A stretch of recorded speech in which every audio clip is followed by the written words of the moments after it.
using your own personal devices and trying to avoid that. I think that Mr. Riley has been clear on his recommendation to council on how we should appropriately conduct ourselves with devices. But the Rule 45 was in anticipation of us being issued city cell phones, which we all have done that. But this was committee for discussion. Rule 46 more so discusses city council members shall not use any electronic device to transmit the conduct of a meeting of council or any committee thereof, public meeting conducted as a function of this office of government. So I think we all know what those two rules are. I think we're clear on Mr. Riley and law department's recommendation to us, but I'll open it up to council for comments, suggestions. Seeing none, open it up to the public.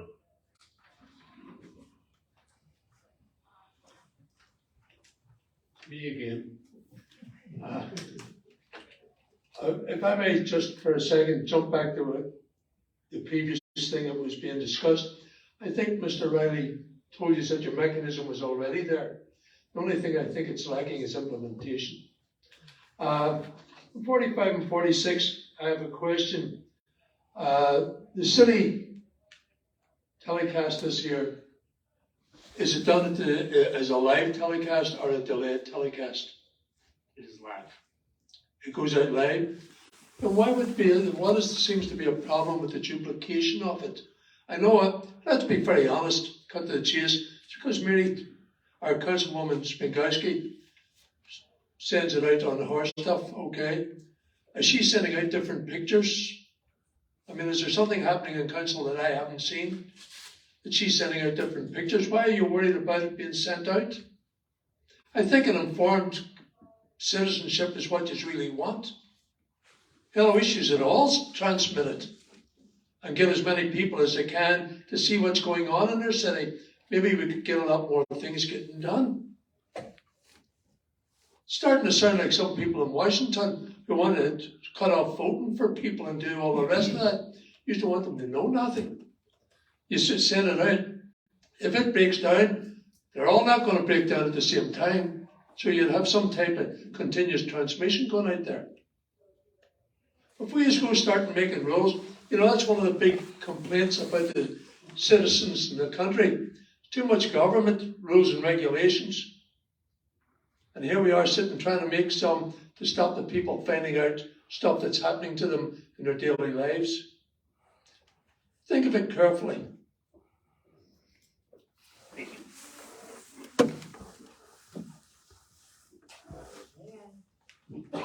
Take your time. You said something that sparked me. Okay. I'm talking. Joanne Zelina, 2214 Wilson Drive, Lorraine. Jerry sparked something that sparked me back there.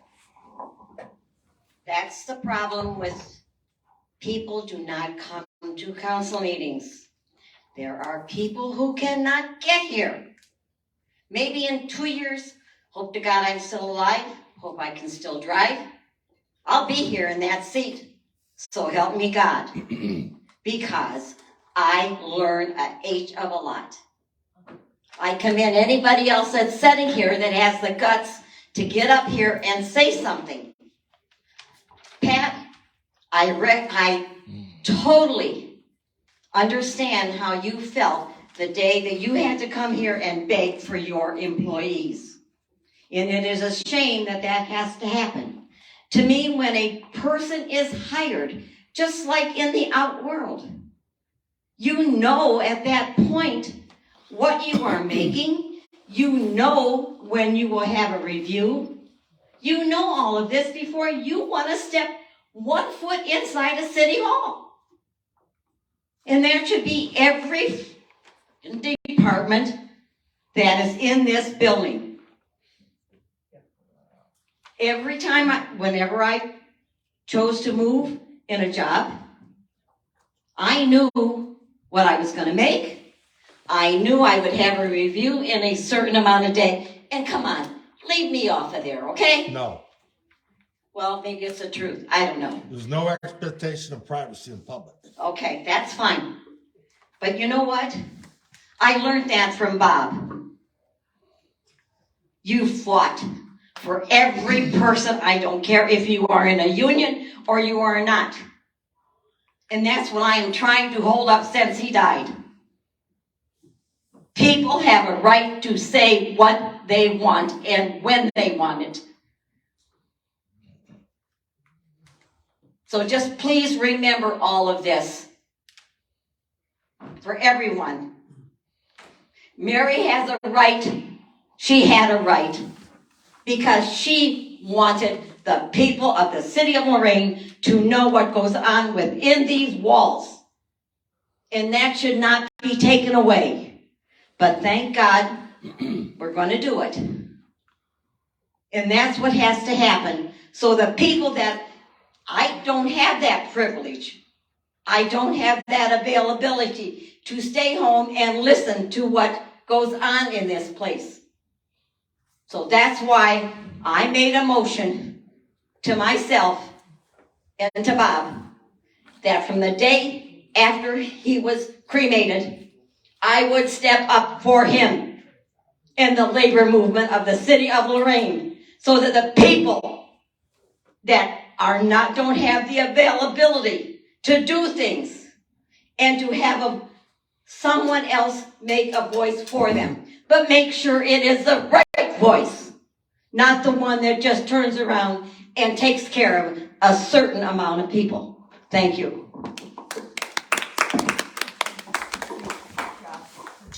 Thank you. I'm sorry.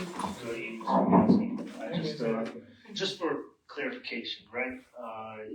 We do have a keeper of our records, which is our clerk of courts, and this is just an effort to clean those records up. Yep. As well as, just so you know, Miss Alina, we do live stream it for the intention of those folks that cannot be here in person. That's why we do that. And again, I think this is just an effort to clean up the enormous amount of public records requests we get for everything that we do. It certainly drives why we have laws behind us and why we're even discussing this. Garen Petty, 3728 Ivanhoe Drive.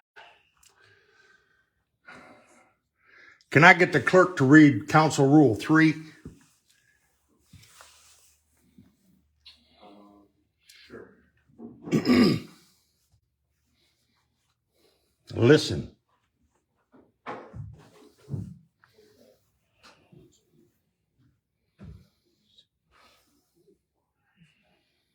We don't know what that is off the top of our head, Mr. Petty, but does it pertain to Rule 45 and 46? Because that's what we It pertains to the Ohio Open Meetings Act. 121.22.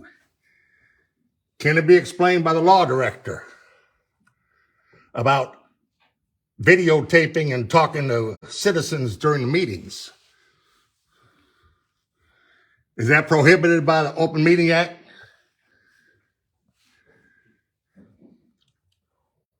Mr. Riley will discuss that after all public comments. Okay, for you. Okay, because I've got public records requests in trying to get an answer for that. I suggest y'all look up the Open Meeting Sunshine Law about council people speaking to people outside the meeting. Okay? Have a good night. Did we file it in court then? Do it. Yeah, you're an authority on that. That's right. Yeah, you've lost everyone. And I pay my taxes too. Yeah, and I pay mine. Yeah. Yeah. I looked it up in a court. It doesn't seem like you do.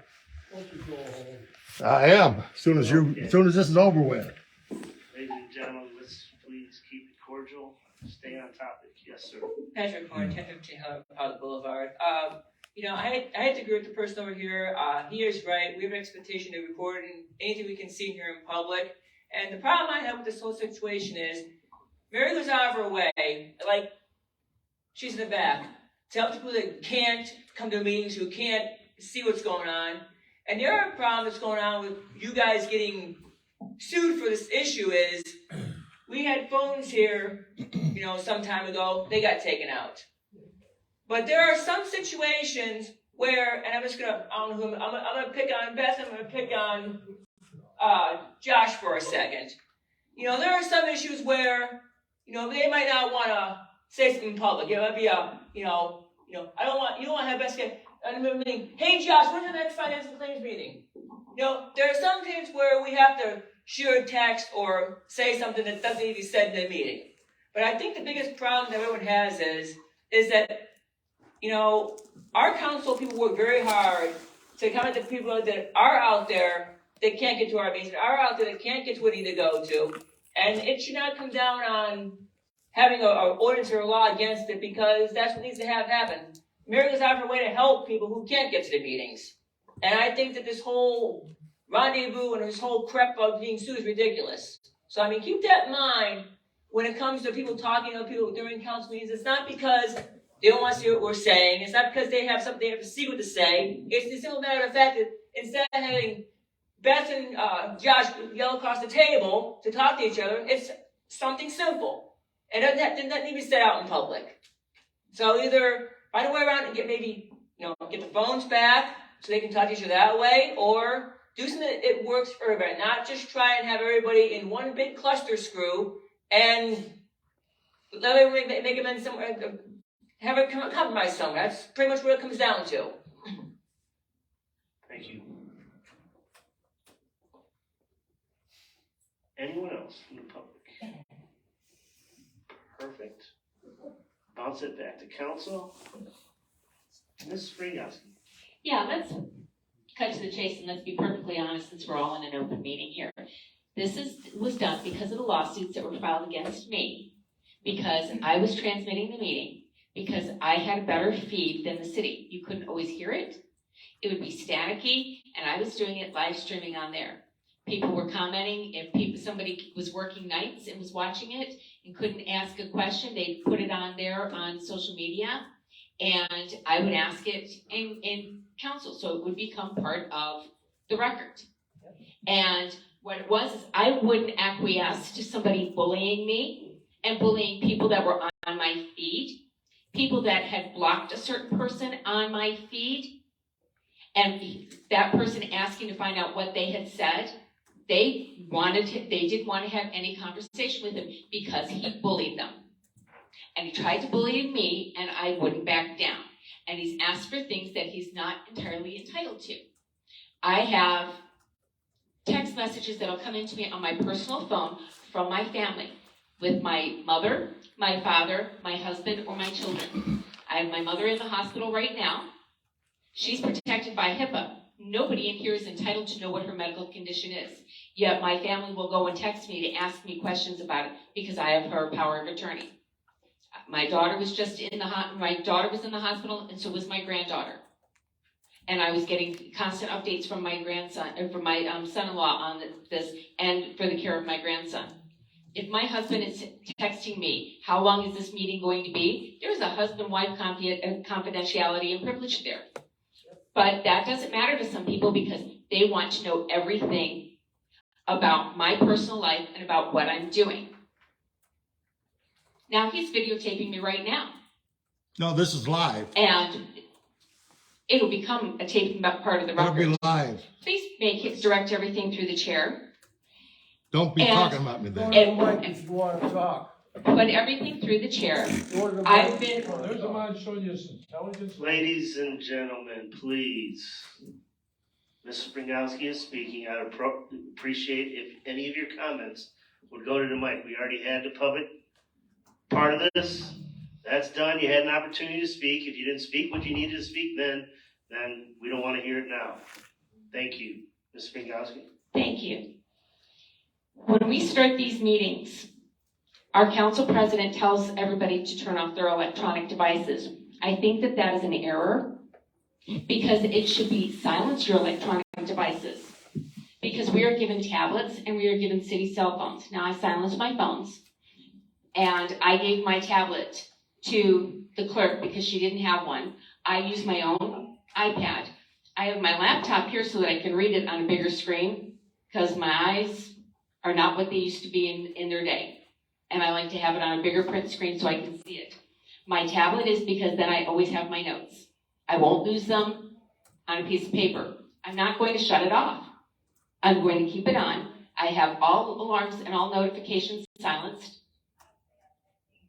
And I don't answer my city cell phone, which is what everybody calls me on now. I do not answer it when I'm here. I don't even bring it to council. I leave it at home. There are some people in this city that used to come to these meetings or do come to these meetings that are here present here tonight that are going to go out of their way to bully people and try to make them bow to their demands, to things that they are not entitled to. And I'm not going to do it. I'm going to stand my ground. I'm here until the end of the year, and I'm going to continue to represent the people of Lorraine to the best of my ability and share as much information as I can. Anything that I have been requested of by the law department and by the clerk of council, I have turned it in. And I have asked for clarification on things. If these people are asking me stuff, the gentleman that filed the lawsuits against us, he chose to block me on my campaign page. So therefore, he denied himself the ability to access what was open to the public. I don't have to go and provide him with information then if he's chosen to block himself from having access to it. That's his problem, not mine. And he's going to continue to do this until the end of the year. But after the end of the year, I'm once again a private citizen, and I'll be in this audience, and I'll be watching everything, and I will be videotaping it or live streaming it. But I'll do it without the sound on. Thank you. Thank you. Anybody else in council? Mr. Market. President Arredondo. Through the chair to our council clerk, how long have we been live streaming our meetings?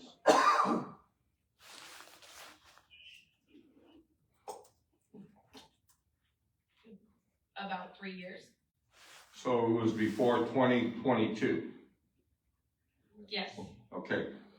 So in 2022, the first meeting we have what is always called passage of acceptance of council rules.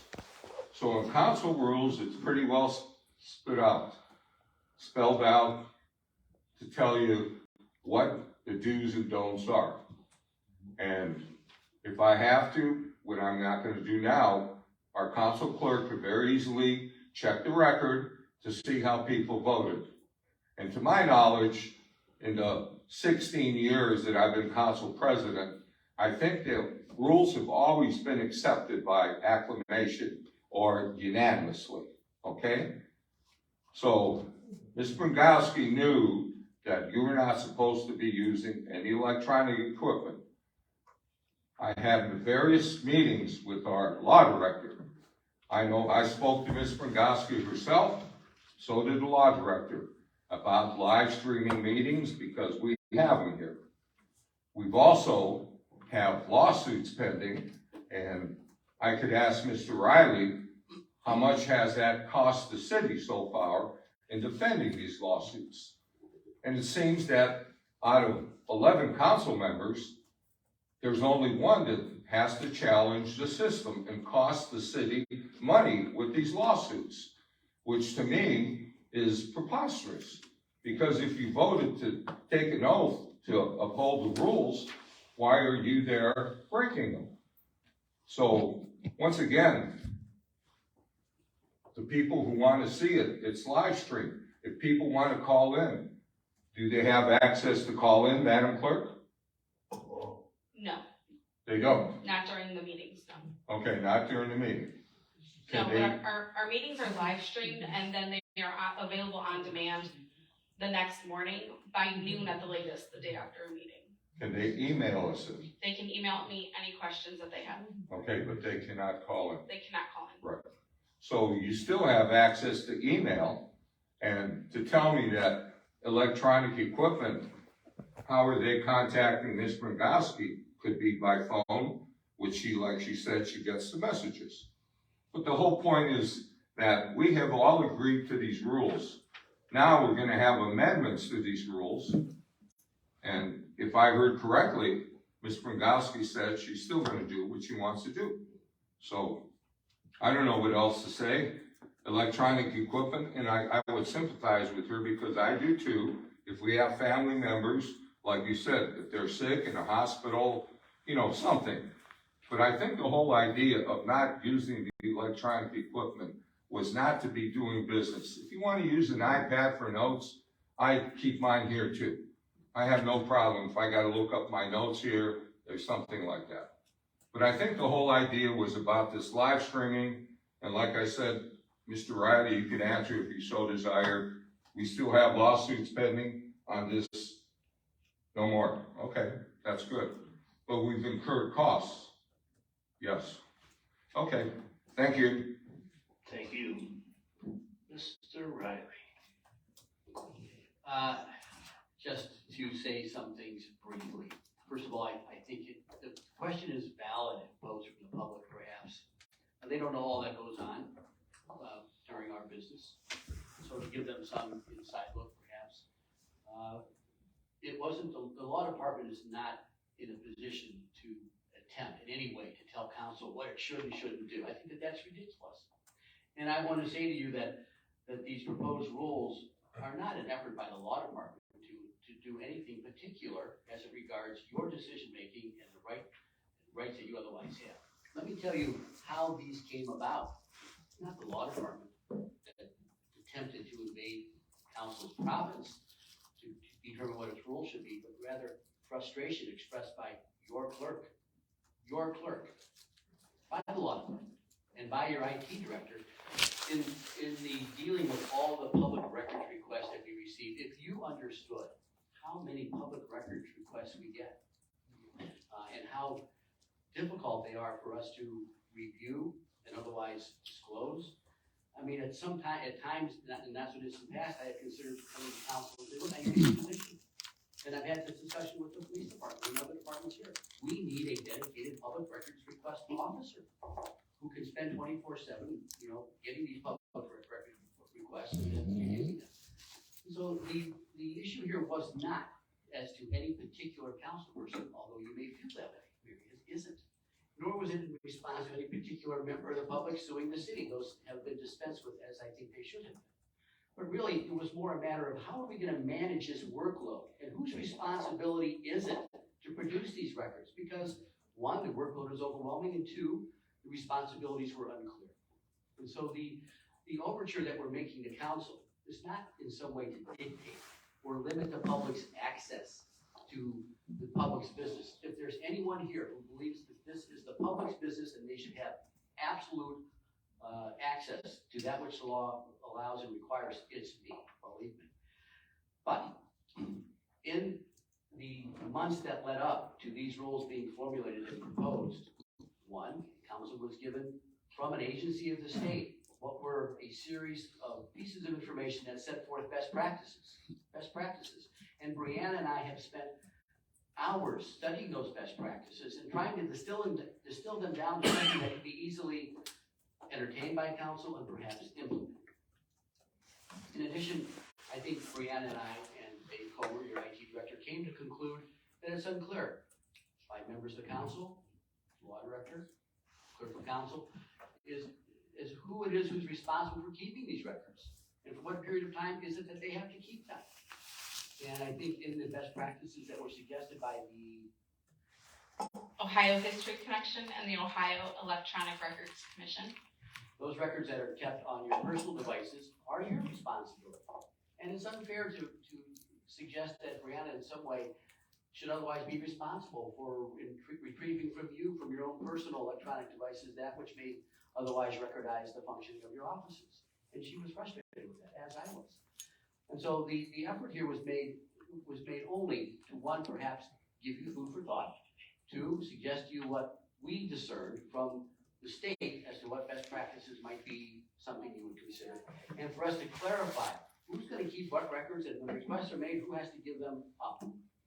And these records really, in my opinion, provide a better roadmap, a clearer expression as to who's going to keep what, whose responsibilities are whose, and what it is that Brianna and me and Dave Comer are going to have to do going forward.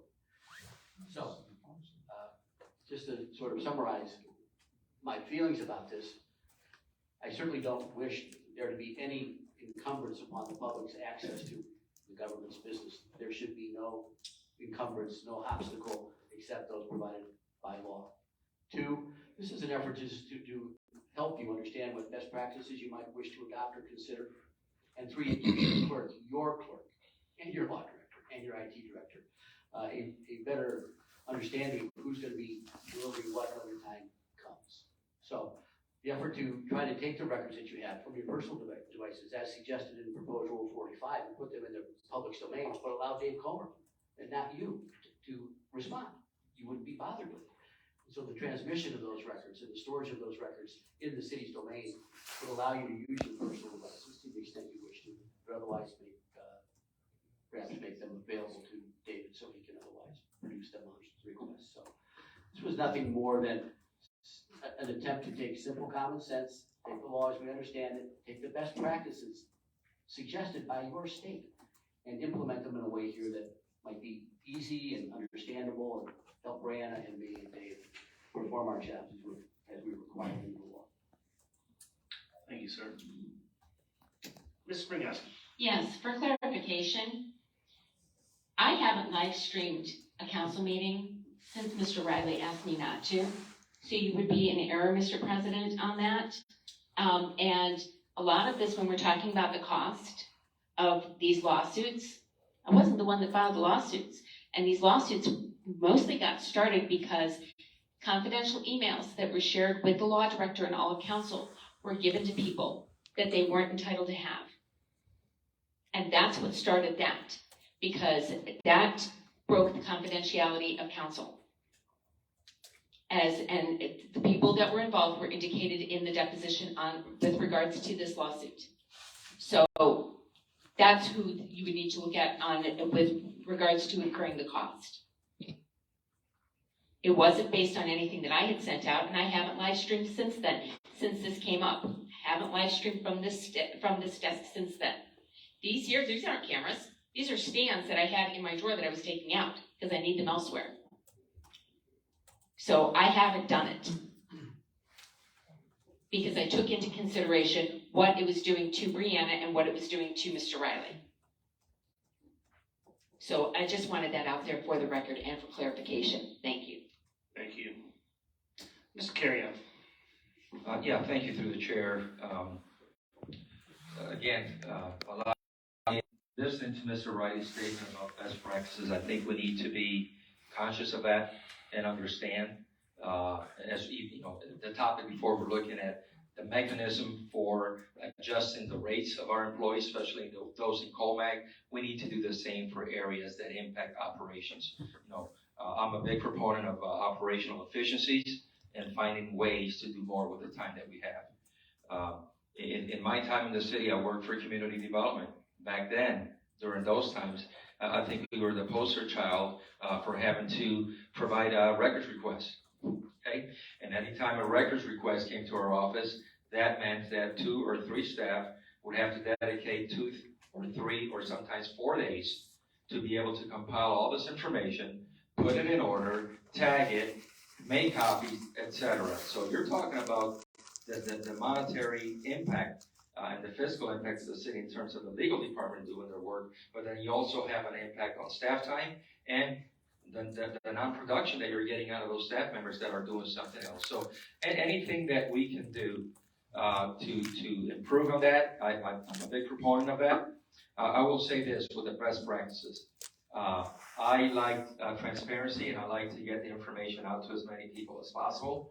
I'll be frank, and I'll say that during times, I know times where I had COVID, and I was not able to come to the council meeting. I was able to log in on Ms. Brigowski's feed because it was better. I mean, the view was better, the sound was better, the picture was better, and I could hear it better. So what I'm saying with that is, if we want to make sure that we follow a process that protects the city, does not impact our clerk of council, legal department, and others, then let's look at the technology. Let's invest in the technology in this space here. I know we have a lot of barriers, structural barriers that give us challenges, but let's look at the technology, whether it's a different set of cameras, whether it's an owl that'll project to everyone so you can see everyone, you can hear everyone. When I log in to watch a council meeting or a committee meeting now, all you can see is a view, and it's a view that comes here. You can never see anybody on this side to understand what's going on, what's being said. So if we want to make sure that we do this, and we're going to focus strictly on one mechanism to disseminate this information to the public, I don't have a problem with that. But let's make it the best that it can be so people can see it truly for what it is. Now, for my recommendation, and I won't be here much longer on council, just the rest of this year, but the city has invested in the system, and now for 3 years, the city has been able to stream live these meetings, which is great. And I think all of us have the capacity and the opportunity that after those meetings are recorded, that we can provide that link to our people, to anybody that we might want, so they can access that and review it. Heck, we can do even better. We could actually go through and listen and watch the meeting and understand the key parts of the meeting where there's something important that your constituents should know and point them. Hey, look at the 23-minute mark. Look at the 46-minute mark. That way, they can be better informed. There are many ways that we can share that information. But I do believe that if we were going to go with one system, which I agree is in the best interest of our operations, let's improve it so it can be, maybe like Mary's or a little bit better. That can give people really the better sound, the better quality, the better view than what we have now. Thank you, Ms. Carrier. Anyone else? Seeing none, do I have a motion and a second to send this to? They never did read Council Rule 3, Make a motion to send it to council. which means they have to follow the Open Meetings Act. Thank you. All those in favor? I'm out. Say aye.